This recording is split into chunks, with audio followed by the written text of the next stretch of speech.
जय हिंद। एनवायरनमेंट से related national organisations के बारे में बातचीत हमने इससे पिछले सेशंस में ख़त्म कर दी। आज के सेशन से हम शुरू कर रहे हैं एक और नया चैप्टर टाइटल्ड है introduction to sustainable development. Sustainable development की कहानी क्या है उस सब के बारे में इस चैप्टर में हम पढ़ेंगे, बातचीत करेंगे। आज के सेशन में सबसे पहले हम बात करेंगे व्हाट इज सस्टेनेबल डेवलपमेंट के बारे में। इसके बाद हम पढ़ेंगे सस्टेनेबल डेवलपमेंट गोल्स के बारे में और फाइनली हम बात करेंगे major challenges to sustainable development के बारे में। इन सभी चीज़ों के बारे में आज हम पढ़ेंगे, बातचीत करेंगे। देखो शुरू करते हैं। सबसे पहले तो बेसिक सवाल, what is sustainable development. Sustainable development होता क्या है? बेहद सिंपल तौर पे अगर कहें तो सस्टेनेबल डेवलपमेंट के अंदर दो चीज़ों के बारे में बात की जाती है।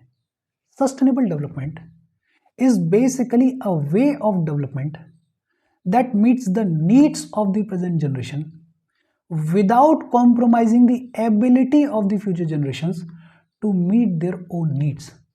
दो इंपॉर्टेंट चीजें, ऐसा डेवलपमेंट जिसके तहत प्रेजेंट जनरेशन की जो नीड्स हैं वो फुलफिल होती रहें, वो मीट होती रहें, लेकिन इस प्रोसेस में जो फ्यूचर जनरेशन की नीड्स हैं उनको फुलफिल करने की जो एबिलिटी है वो भी कॉम्प्रोमाइज ना हो।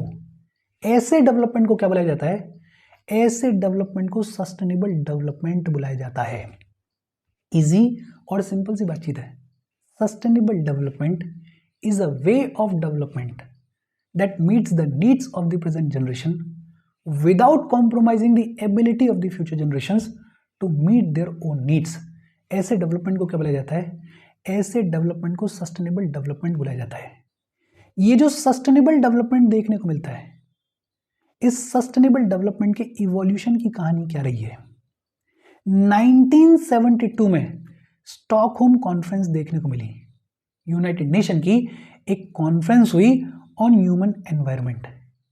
ये जो 1972 की स्टॉकहोम कॉन्फ्रेंस है, इसके अंदर सबसे पहली बार सस्टेनेबल डेवलपमेंट की फाउंडेशन रखी गई, या फिर ये कहें कि सबसे पहली बार सस्टेनेबल डेवलपमेंट के ऊपर डिस्कशंस कहाँ पे देखने को मिलते हैं?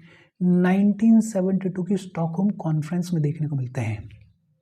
ये जो 1972 की स्टॉकहोम कॉन्फ्रेंस है, इसके बाद 1987 में ब्रूटलैंड रिपोर्ट आई जो कि टाइटल थी आर कॉमन फ्यूचर। और ये जो आर कॉमन फ्यूचर नाम की रिपोर्ट थी, इसमें सबसे पहली बार सस्टेनेबल डेवलपमेंट को डिफाइन किया गया। ध्यान देना, 1972 की ये जो स्टॉकहोम कॉन्फ्रेंस है, इसमें सबसे पहली बार सस्टेनेबल डेवलपमेंट के ऊपर डिस्कशन देखने को मिलता है। और 1987 की ये जो ब्रूटलैंड रिपोर्ट है, इसमें सबसे पहली बार सस्टेनेबल डेवलपमेंट को डिफाइन किया गया। फिर 1992 में रियो अर्थ समिट देखने को मिली। और ये जो 1992 की रियो अर्थ समिट है, इसके बारे में ऑलरेडी हमने पढ़ा हुआ है। इसमें कई सारे मेजर आउटकम्स देखने को मिले, जैसे convention on climate change, convention on biological diversity, agenda 21।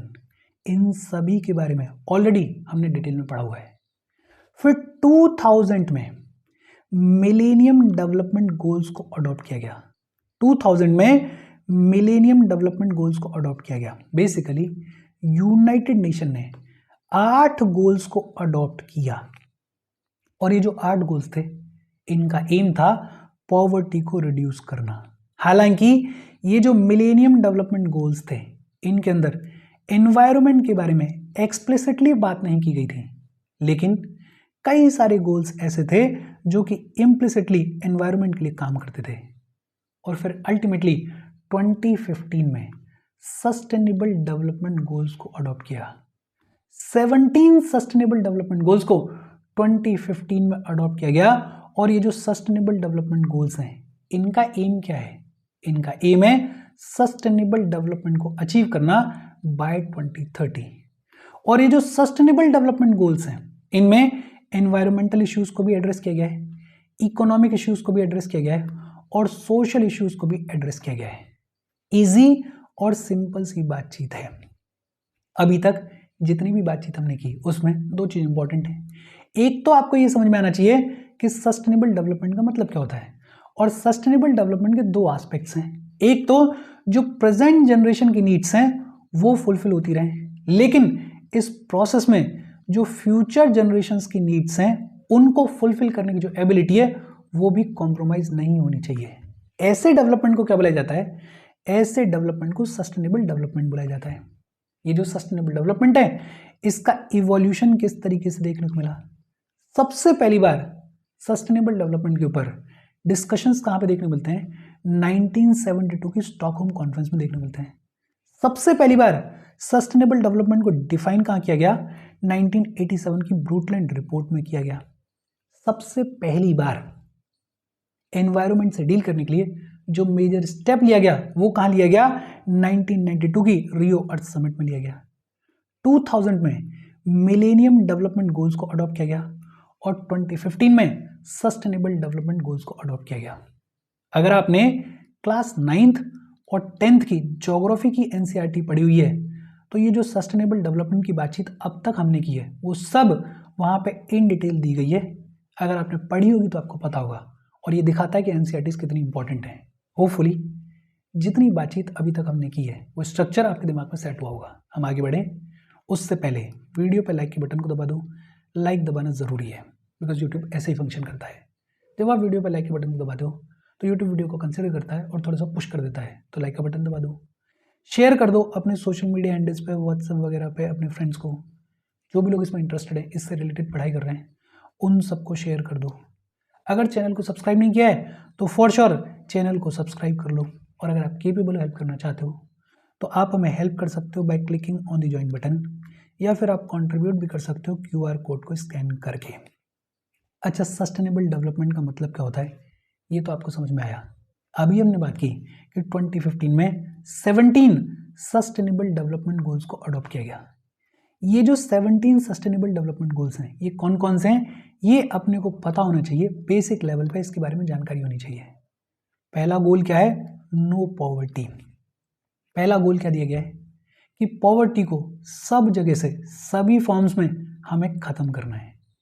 दूसरा गोल क्या है? Zero hunger. हंगर को खत्म करना है, फूड सिक्योरिटी को अचीव करना है, न्यूट्रिशन को इम्प्रूव करना है और सस्टेनेबल एग्रीकल्चर को प्रमोट करना है। ये सब रिलेटेड है जीरो हंगर से। पहला गोल नो पॉवर्टी, दूसरा गोल जीरो हंगर, तीसरा गोल गुड हेल्थ एंड वेलबींग। हमें हेल्दी लाइफ्स को एंश्योर करना है और wellbeing for all at all edges को हमें प्रमोट करना है। चौथा गोल क्वालिटी एजुकेशन। हमें इंक्लूसिव और इक्विटेबल क्वालिटी एजुकेशन को एंश्योर करना है और life long learning opportunities for all को प्रमोट करना है। पांचवा गोल जेंडर इक्वालिटी। जेंडर इक्वालिटी को अचीव करना है और विमेन और गर्ल्स को एम्पावर करना है। पहले 5 गोल्स क्या हैं इनको याद करो। पहला नो पॉवर्टी, पॉवर्टी को हर एक फॉर्म में खत्म करना है। दूसरा जीरो हंगर, हंगर को खत्म करना है, फूड सिक्योरिटी को अचीव करना है, न्यूट्रिशन को इंप्रूव करना है। तीसरा good health and wellbeing, healthy lifes हमें इंश्योर करनी है, हमें wellbeing of all at all ages उसको प्रमोट करना है। चौथा क्वालिटी एजुकेशन, इंक्लूसिव और इक्विटेबल क्वालिटी एजुकेशन को हमें इंश्योर करना है। और पांचवा जेंडर इक्वालिटी। फिर छठवां गोल क्या है? छठवां गोल है क्लीन वाटर एंड सैनिटेशन। हमें water and sanitation for all को इंश्योर करना है। सातवां goal affordable and clean energy. हमें अफोर्डेबल, रिलायबल, सस्टेनेबल और मॉडर्न एनर्जी फॉर ऑल उसको भी इंश्योर करना है। आठवां goal decent work and economic growth. हमें सस्टेन्ड, इंक्लूसिव और सस्टेनेबल इकोनॉमिक ग्रोथ को प्रमोट करना है। Full and productive employment and decent work for all को इंश्योर करना है। नौवां गोल इंडस्ट्री, इनोवेशन एंड इंफ्रास्ट्रक्चर। हमें इंफ्रास्ट्रक्चर के ऊपर फोकस करना है और वो भी रेजिलिएंट इंफ्रास्ट्रक्चर के ऊपर। हमें इंक्लूसिव और सस्टेनेबल इंडस्ट्रियलाइजेशन को प्रमोट करना है और इनोवेशन के ऊपर हमें कामकाज करना है। 10वां goal reduced inequalities within the country and among the countries. हमें इनइक्वालिटी को रिड्यूस करना है। वापस से देखो, नाम अगर याद हो जाएंगे तो थोड़ा सा काम चल जाएगा। पहला गोल क्या है? No poverty. दूसरा गोल क्या है? Zero hunger. तीसरा गोल क्या है? Good health and wellbeing. चौथा गोल क्या है? Quality education. पांचवा गोल क्या है? Gender equality. छठवां गोल क्या है? Clean water and sanitation. सातवां गोल क्या है? Affordable and clean energy. आठवां गोल क्या है? Decent work and economic growth. नौवां गोल क्या है? Industry innovation and infrastructure. 10वां गोल क्या है? Reduced inequalities. 11वां गोल क्या है? Sustainable cities and communities. हमें सिटीज को और ह्यूमन सेटलमेंट्स को इंक्लूसिव बनाना है, सेफ बनाना है, रेजिलिएंट बनाना है और सस्टेनेबल बनाना है। 12वां गोल क्या है? Responsible consumption and production. Basically हमें सस्टेनेबल कंजम्पशन और प्रोडक्शन को प्रमोट करना है। 13वां गोल क्या है? Climate action. ये जो क्लाइमेट चेंज देखने को मिल रहा है, इससे लड़ने के लिए, इसको मिटिगेट करने के लिए हमें इमीडिएट एक्शंस लेने की जरूरत है। 14th गोल क्या है? Life below water. ये जो ओशंस में, सीज में मराइन रिसोर्सेज वगैरह देखने को मिलते हैं, लाइफ देखने को मिलती है, इसको हमें कंजर्व करना है, इसका हमें सस्टेनेबल यूज एंश्योर करना है। 15th गोल क्या है? Life on land. लैंड के ऊपर जो वेरियस इकोसिस्टम्स देखने को मिलते हैं, उन्हें हमें प्रोटेक्ट करना है, रिस्टोर करना है और उनके सस्टेनेबल यूज को प्रमोट करना है। 16th गोल क्या है? बड़ा important, peace, justice and strong institutions. हमें पीसफुल और इंक्लूसिव सोसाइटीज को प्रमोट करना है, जस्टिस फॉर ऑल को एंश्योर करना है, हमें इफेक्टिव, अकाउंटेबल और इंक्लूसिव इंस्टीट्यूशंस को बनाना है एट ऑल लेवल्स। और 17th गोल क्या है? Partnership for the goals. आपको समझ में आता है कि ये जितने भी गोल्स हैं बड़े एम्बिशियस गोल्स हैं। अगर इनको हमें प्रॉपरली इंप्लीमेंट करना है तो फिर हमें पार्टनरशिप्स करनी पड़ेंगी। हमें ये जो ग्लोबल पार्टनरशिप है, इसको एक बार फिर से रिवाइटलाइज करना पड़ेगा, री एनर्जाइज करना पड़ेगा, तब ये पॉसिबल हो पाएगा। एक बार फिर से देख लेते हैं। 11th गोल क्या है? Sustainable cities and communities. 12th क्या है? Responsible consumption and production. 13th क्या है? Climate action.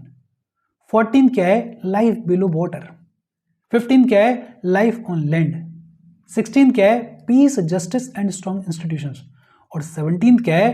Partnerships for the goals. देखो, ये जो गोल्स हैं, इनको एक एक करके रटने की जरूरत नहीं है, लेकिन आपको बेसिक आइडिया होना चाहिए कि ये जो 17 सस्टेनेबल डेवलपमेंट गोल्स हैं, इनके तहत किन चीजों के बारे में बात की जा रही है।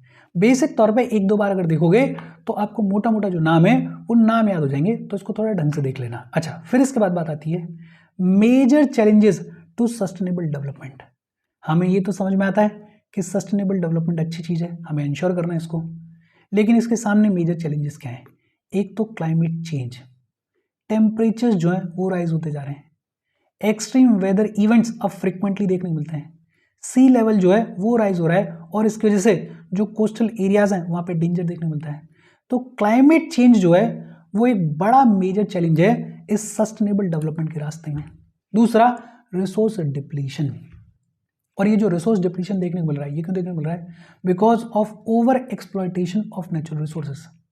हमें जितना ज़रूरत है उससे कई ज़्यादा हम ये जो नेचुरल रिसोर्सेज हैं इनको एक्सप्लॉइट कर रहे हैं, ओवर एक्सप्लॉइट कर रहे हैं। और फिर एक तो रिसोर्सेज कम, ऊपर से पॉल्यूशन जैसी समस्याएं देखने को मिल रही हैं और इसकी वजह से अल्टीमेटली रिसोर्स डिप्लीशन देखने को मिल रहा है।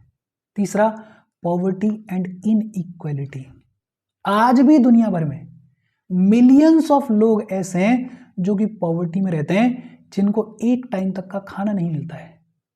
वर्ल्ड बैंक का डेटा क्या कहता है कि लगभग 44% ऑफ द ग्लोबल पॉपुलेशन, लगभग 3.5 billion people live today on less than $6.85 per day. इस पॉवर्टी लाइन से नीचे रह रहे हैं लगभग 44% ऑफ द ग्लोबल पीपल, जो कि अपने आप में बड़ी बात है। High levels of income inequality देखने को मिलती है। हमारे कंट्री में ही देख लो कि जो टॉप 10% होते हैं वो मेजर वेल्थ को कंट्रोल करते हैं और बाकी के जो लोग हैं उनके पास में पैसा नहीं है। जो अमीर है वो और ज़्यादा अमीर होता जा रहा है और जो गरीब है वो और ज़्यादा गरीब होता जा रहा है। तो ये जो पॉवर्टी है, ये जो इनइक्वालिटी है, ये भी एक मेजर चैलेंज है। फिर political instability and conflicts, resources के लिए कॉन्फ्लिक्ट्स देखने को मिलते हैं। अब जैसे कॉन्फ्लिक्ट्स की अगर बात करें तो वेस्ट एशिया में आप देख ही रहे हो, मिडिल ईस्ट में आप देख ही रहे हो, इधर रशिया यूक्रेन में आप देख ही रहे हो, खूब सारे कॉन्फ्लिक्ट देखने को मिल रहे हैं। ये जो कॉन्फ्लिक्ट्स हैं ये रास्ते में आते हैं सस्टेनेबल डेवलपमेंट के। एनवायरमेंटल डिग्रेडेशन देखने को मिल रहा है और इसके वजह से खूब सारा डिस्प्लेसमेंट देखने को मिलता है। फिर टेक्नोलॉजिकल चैलेंजेस हैं।